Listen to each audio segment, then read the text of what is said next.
Fala amigos, como vocês estão? Sejam muito bem-vindos a mais um vídeo. Hoje estamos aqui para reagir de um novo trailer que saiu de Star Wars Outlaws, mostrando as mecânicas da nave. Bora ver esse trailer aí que saiu no IGN Fist, bora ver, bora conferir, que eu tô hypado demais para Star Wars Outlaws.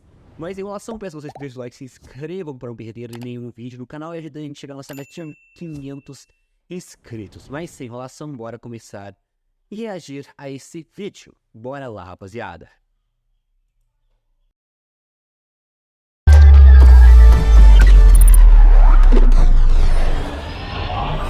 Lightsabers, blasters, and Jedi robes are all important parts of the universe's iconography. Hello there. But Star Wars just wouldn't be Star Wars without ships. X-Wings, TIE Fighters, the Millennium Falcon. May not look like much, but she's got it where it counts. Just a quick look at any of these famous spaceships conjures up daydreams of freedom and adventure among the stars. And so, unsurprisingly, spaceships are kind of a big deal for Star Wars Outlaws. I've been a Star Wars fan for decades, and like the space side of things is in particular quite important to me. I grew up on games like X-Wing, TIE Fighter, right, Rogue Squadron. For today's IGN First, we spoke to staff at Massive Entertainment to find out just how they've woven the perfect starship fantasy into the first ever Star Wars open world. Or, perhaps more appropriate for a game where you can fly to multiple planets and moons, the first ever Star Wars open galaxy.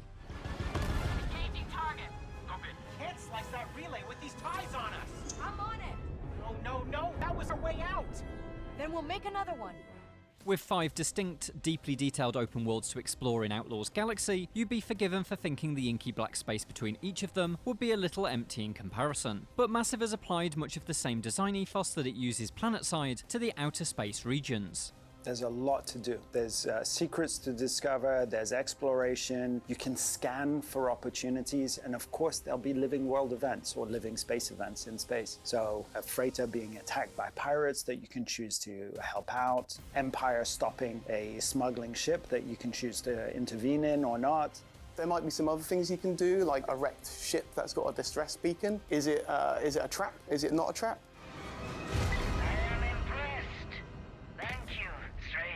Happy to help. Oh, I see there's still a force field intact over here, so maybe I can disable that. Everything is driven by the same kind of motivation for you to find the intel, follow up on it, find something interesting and tying it somewhat back to the story. Between the organic moments the living event system creates, you'll likely want to find a place to moor up, stretch your legs, and scout for new opportunities. That's where space stations come in.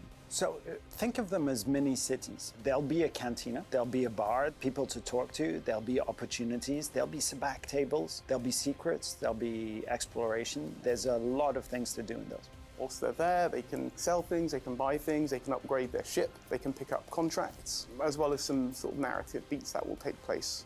While outer space features some contracts and activities similar in scope to what can be accessed on the ground, Massive faced a distinct problem when it came to adventuring among the stars. Yes, Star Wars is a black space with stars mostly, and it's very hard to make something with that because no points of interest there. So we needed to find what makes the exotic ingredient to it.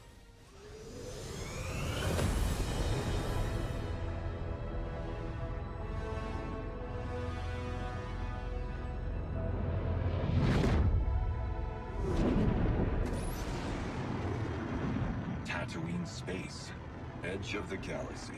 The answer was to push the visuals of space in Star Wars further than we typically see in the movies and TV shows. Each planet had to be surrounded by regions of space that looked unique, which in turn would offer interesting gameplay challenges. We have a regulated space, that's the space that the Empire control, which is our black space with stars. And then we have our unregulated space, which is dangerous part. See the dust cloud, the debris field, if you go in there, it's gonna be more dangerous. It's not Empire controlled, you will not see like big freighters, there's like the pirates and so forth that might attack you.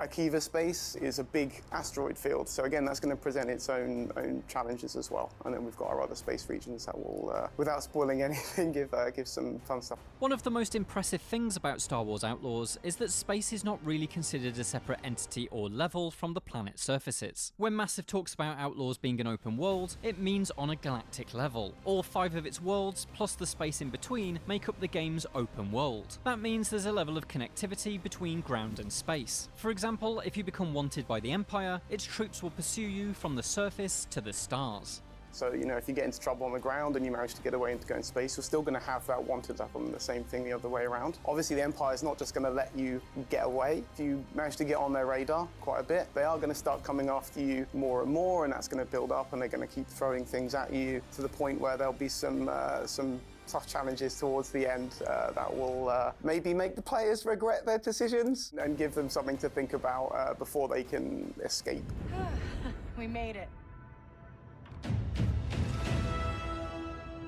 There's a lot of technical work that goes into creating that sense of a full open galaxy, but there's one aspect that's absolutely crucial: the seamless transition between land and space. It's one of the first things that we wanted to do, is to have this connection, this player connection with the entire journey of a scoundrel. And that includes taking off from a station, a landing pad in a city or in a settlement, and going into orbit and landing on a space station. All of those things are so important to this idea and to the consistency of the experience in general. Well, I think taking the player out of the experience into a loading screen kind of kills the immersion a little bit. So keeping the player like in the Trailblazer, you know, as they're going through these things, experiencing it is quite important from that kind of experience perspective. Of course, creating the seamless landing sequences requires the Snowdrop engine upon which Outlaws is built to perform some pretty impressive digital wizardry. So we literally are moving you from here. Tá cansado de abrir a Unity para criar um novo projeto e se deparar com uma sequência de erros?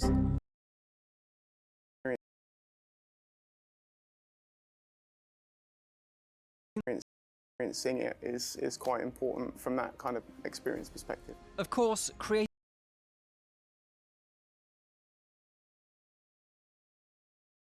Experiencing it is quite important from that kind of experience perspective. Of course, creating the seamless landing sequences requires the Snowdrop engine upon which Outlaws is built to perform some pretty impressive digital wizardry.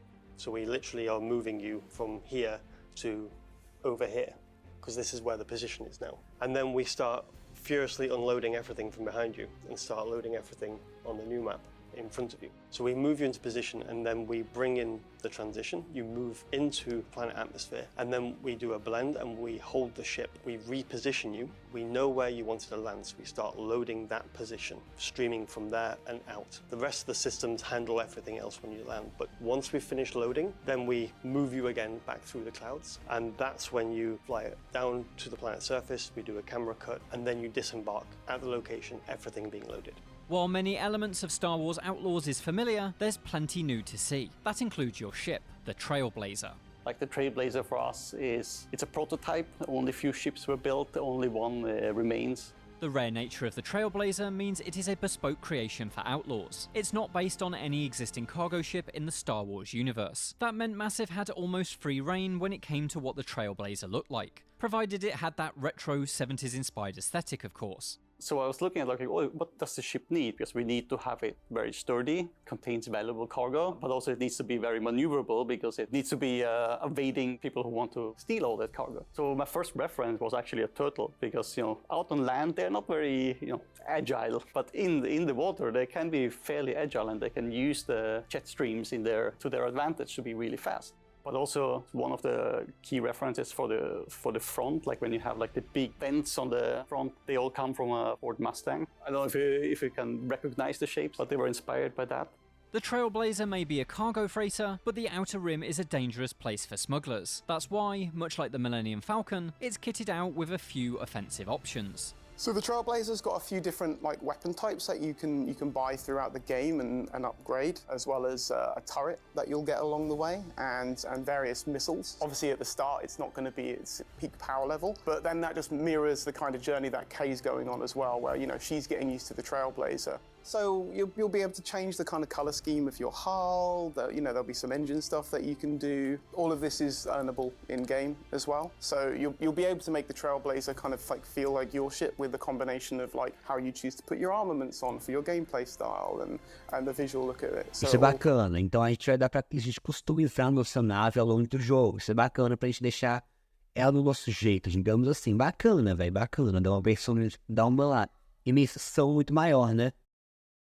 come together for a package that you're happy. While there's plenty of customization options for the Trailblazer, flying this ship is just one part of a much larger whole. As such, Massive hasn't turned Outlaws into a stealth flight simulator. The aim is for flying to come as naturally as walking across a planet's surface. I think making a fun, accessible experience that has like familiar controls, but still that cinematic Star Wars feel, which I think that we've kind of nailed with like the feeling of the way the ship moves and the sounds and the music. Like it all comes together to give that player that like really good, either tense experience if they're out exploring, or like action-packed, like dogfighting, I think is really fun and exciting.